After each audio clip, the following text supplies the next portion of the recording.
राम जी और शंकर जी का युद्ध। बात उन दिनों की है जब श्रीराम का अश्वमेध यज्ञ चल रहा था। श्रीराम के अनुज शत्रुघ्न के नेतृत्व में असंख्य वीरों की सेना सारे प्रदेश को विजित करती जा रही थी। यज्ञ का अश्व प्रदेश प्रदेश जा रहा था। इस क्रम में कई राजाओं के द्वारा यज्ञ का घोड़ा पकड़ा गया, लेकिन अयोध्या की सेना के आगे उन्हें झुकना पड़ा। शत्रुघ्न के अलावा सेना में हनुमान, सुग्रीव और भरत पुत्र पुष्कल सहित कई महारथी उपस्थित थे, जिन्हें जीतना देवताओं के लिए भी संभव नहीं था। कई जगह भ्रमण करने के बाद यज्ञ का घोड़ा देवपुर पहुंचा, जहां राजा वीरमणि का राज्य था।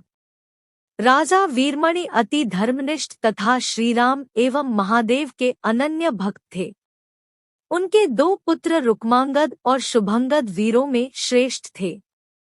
राजा वीरमणि के भाई वीरसिंह भी एक महारथी थे। राजा वीरमणि ने भगवान शंकर की तपस्या कर उन्हें प्रसन्न किया था और महादेव ने उन्हें उनकी और उनके पूरे राज्य की रक्षा का वरदान दिया था।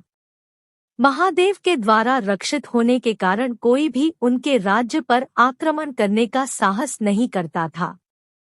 जब अश्व उनके राज्य में पहुंचा तो राजा वीरमणि के पुत्र रुक्मांगद ने उसे बंदी बना लिया और अयोध्या के सैनिकों से कहा कि यज्ञ का घोड़ा उनके पास है, इसलिए वे जाकर शत्रुघ्न से कहें कि विधिवत युद्ध कर वो अपना अश्व छुड़ा लें।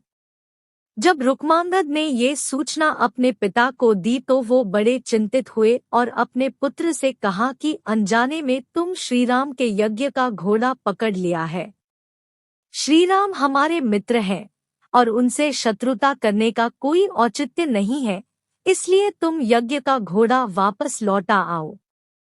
इस पर रुक्मांगद ने कहा कि हे पिताश्री, मैंने तो उन्हें युद्ध की चुनौती भी दे दी है, अब उन्हें बिना युद्ध के अश्व लौटना हमारा और उनका दोनों का अपमान होगा। अब तो जो हो गया है उसे बदला नहीं जा सकता, इसलिए आप मुझे युद्ध की आज्ञा दें। पुत्र की बात सुनकर वीरमणि ने उसे सेना सुसज्जित करने की आज्ञा दे दी। राजा वीरमणि अपने भाई वीरसिंह और अपने दोनों पुत्र रुक्मांगद और शुभांगद के साथ विशाल सेना लेकर युद्ध क्षेत्र में आ गए।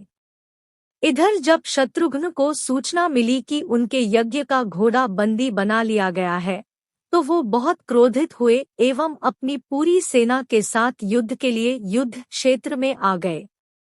उन्होंने पूछा कि उनकी सेना से कौन अश्व को छुड़ाएगा, तो भरत पुत्र पुष्कल ने कहा कि तातश्री, आप चिंता न करें। आपके आशीर्वाद और श्रीराम के प्रताप से मैं आज ही इन सभी योद्धाओं को मारकर अश्व को मुक्त करता हूँ। वे दोनों इस प्रकार बात कर रहे थे कि पवनसुत हनुमान ने कहा कि राजा वीरमणि के राज्य पर आक्रमण करना स्वयं परमपिता ब्रह्मा के लिए भी कठिन है, क्योंकि ये नगरी महाकाल द्वारा रक्षित है। अतः उचित यही होगा कि पहले हमें बातचीत द्वारा राजा वीरमणि को समझाना चाहिए, और अगर हम न समझा पाए तो हमें श्रीराम को सूचित करना चाहिए। राजा वीरमणि श्रीराम का बहुत आदर करते हैं, इसलिए वे उनकी बात नहीं टाल पाएंगे। हनुमान की बात सुनकर श्री शत्रुघ्न बोले कि हमारे रहते अगर श्रीराम को युद्ध भूमि में आना पड़े, ये हमारे लिए अत्यंत लज्जा की बात है। अब जो भी हो हमें युद्ध तो करना ही पड़ेगा। ये कहकर वे सेना सहित युद्धभूमि में पहुंच गए। भयानक युद्ध छिड़ गया। भरत पुत्र पुष्कल सीधा जाकर राजा वीरमणि से भिड़ गया। दोनों अतुलनीय वीर थे। वे दोनों तरह तरह के शस्त्रों का प्रयोग करते हुए युद्ध करने लगे। हनुमान राजा वीरमणि के भाई महापराक्रमी वीरसिंह से युद्ध करने लगे। रुक्मांगद और शुभांगद ने शत्रुघ्न पर धावा बोल दिया। पुष्कल और वीरमणि में बड़ा घमासान युद्ध हुआ। अंत में पुष्कल ने वीरमणि पर 8 नाराज बाणों से वार किया। इस वार को राजा वीरमणि सह नहीं पाए और मूर्छित होकर अपने रथ पर गिर पड़े। वीरसिंह ने हनुमान पर कई अस्त्रों का प्रयोग किया, पर उन्हें कोई हानि न पहुंचा सके। हनुमान ने एक विकट पेड़ से वीरसिंह पर वार किया, इससे वीरसिंह रक्तवमन करते हुए मूर्छित हो गए। उधर श्री शत्रुघ्न और राजा वीरमणि के पुत्रों में असाधारण युद्ध चल रहा था। अंत में कोई चारा न देखकर शत्रुघ्न ने दोनों भाइयों को नागपाश में बांध लिया। अपनी विजय देखकर शत्रुघ्न की सेना के सभी वीर सिंहनाद करने लगे। उधर राजा वीरमणि की मूर्छा दूर हुई तो उन्होंने देखा कि उनकी सेना हार के कगार पर है। ये देखकर उन्होंने भगवान रुद्र का स्मरण किया। महादेव ने अपने भक्त को मुसीबत में जानकर वीरभद्र के नेतृत्व में नंदी, भृंगी सहित सारे गणों को युद्ध क्षेत्र में भेज दिया। महाकाल के सारे अनुचर उनकी जय जयकार करते हुए अयोध्या की सेना पर टूट पड़े। शत्रुघ्न, हनुमान और सारे लोगों को लगा कि जैसे प्रलय आ गया हो। जब उन्होंने भयानक मुख वाले रुद्रावतार वीरभद्र, नंदी, भृंगी सहित महादेव की सेना देखी तो सारे सैनिक भय से कांप उठे। शत्रुघ्न ने हनुमान से कहा कि जिस वीरभद्र ने बात ही बात में दक्ष प्रजापति का मस्तक काट डाला था और जो तेज और समता में स्वयं महाकाल के समान है, उसे युद्ध में कैसे हराया जा सकता है। ये सुनकर पुष्कल ने कहा कि हे तातश्री, आप दुखी मत हो। अब तो जो भी हो, हमें युद्ध तो करना ही पड़ेगा। ये कहता हुए पुष्कल वीरभद्र से, हनुमान नंदी से और शत्रुघ्न भृंगी से जा भिड़े। पुष्कल ने अपने सारे दिव्यास्त्रों का प्रयोग वीरभद्र पर कर दिया, लेकिन वीरभद्र ने बात ही बात में उसे काट दिया। उन्होंने पुष्कल से कहा कि हे बालक, अभी तुम्हारी आयु मृत्यु को प्राप्त होने की नहीं हुई है, इसलिए युद्ध क्षेत्र से हट जाओ। उसी समय पुष्कल ने वीरभद्र पर शक्ति से प्रहार किया जो सीधे उनके मर्मस्थान पर जाकर लगा।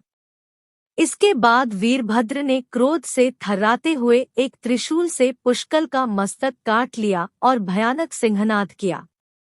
उधर भृंगी आदि गणों ने शत्रुघ्न पर भयानक आक्रमण कर दिया।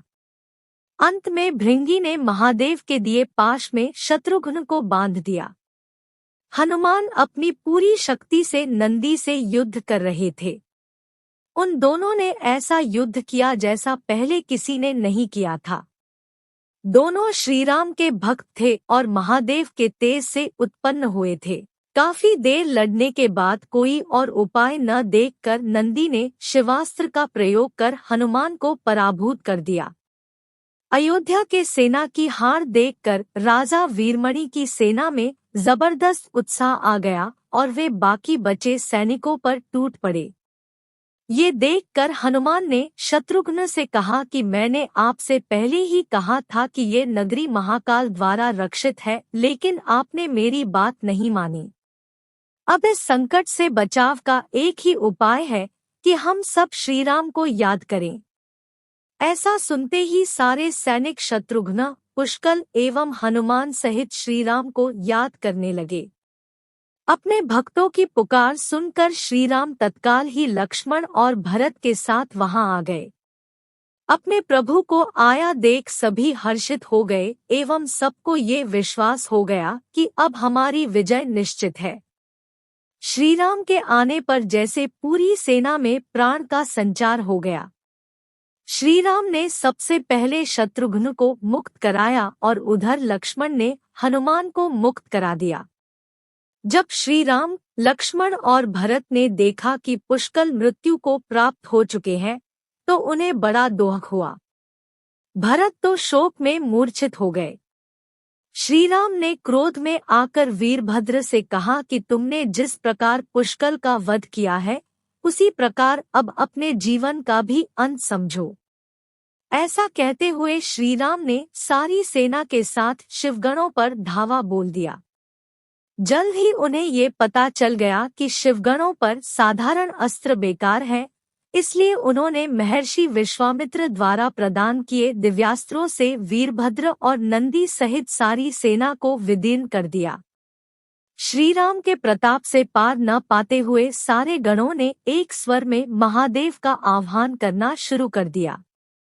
जब महादेव ने देखा कि उनकी सेना बड़े कष्ट में है, तो वे स्वयं युद्ध क्षेत्र में प्रकट हुए।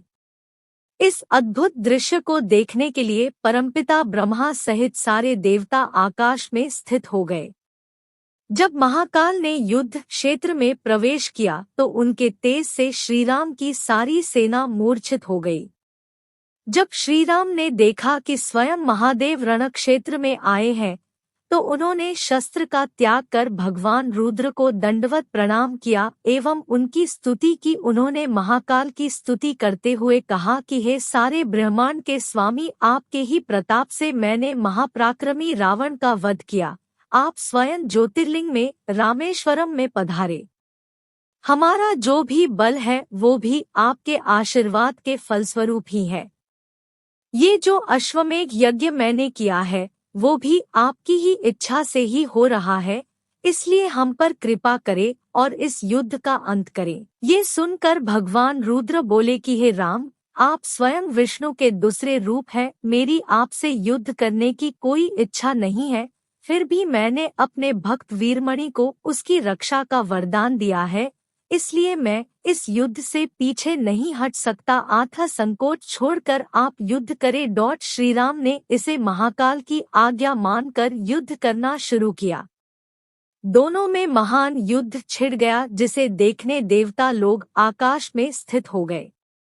श्रीराम ने अपने सारे दिव्यास्त्रों का प्रयोग महाकाल पर कर दिया, पर उन्हें संतुष्ट नहीं कर सके। अंत में उन्होंने पाशुपतास्त्र का संधान किया और भगवान शिव से बोले कि हे प्रभु, आपने ही मुझे ये वरदान दिया है कि आपके द्वारा प्रदत्त इस अस्त्र से त्रिलोक में कोई पराजित हुए बिना नहीं रह सकता, इसलिए हे महादेव, आपकी ही आज्ञा और इच्छा से मैं इसका प्रयोग आप पर ही करता हूँ। ये कहते हुए श्रीराम ने वो महान दिव्यास्त्र भगवान शिव पर चला दिया। वो अस्त्र सीधा महादेव के हृदयस्थल में समा गया और भगवान रुद्र इससे संतुष्ट हो गए। उन्होंने प्रसन्नतापूर्वक श्रीराम से कहा कि आपने युद्ध में मुझे संतुष्ट किया है, इसलिए जो इच्छा हो वर मांग ले।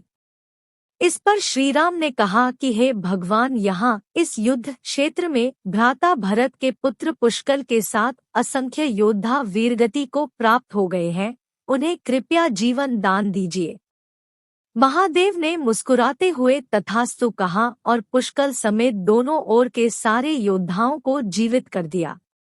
इसके बाद उनकी आज्ञा से राजा वीरमणि ने यज्ञ का घोड़ा श्रीराम को लौटा दिया और अपना राज्य रुक्मांगद को सौंप कर वे भी शत्रुघ्न के साथ आगे चल दिए। जय श्री राम कमेंट में जरूर लिखिएगा। ओम नमः शिवाय।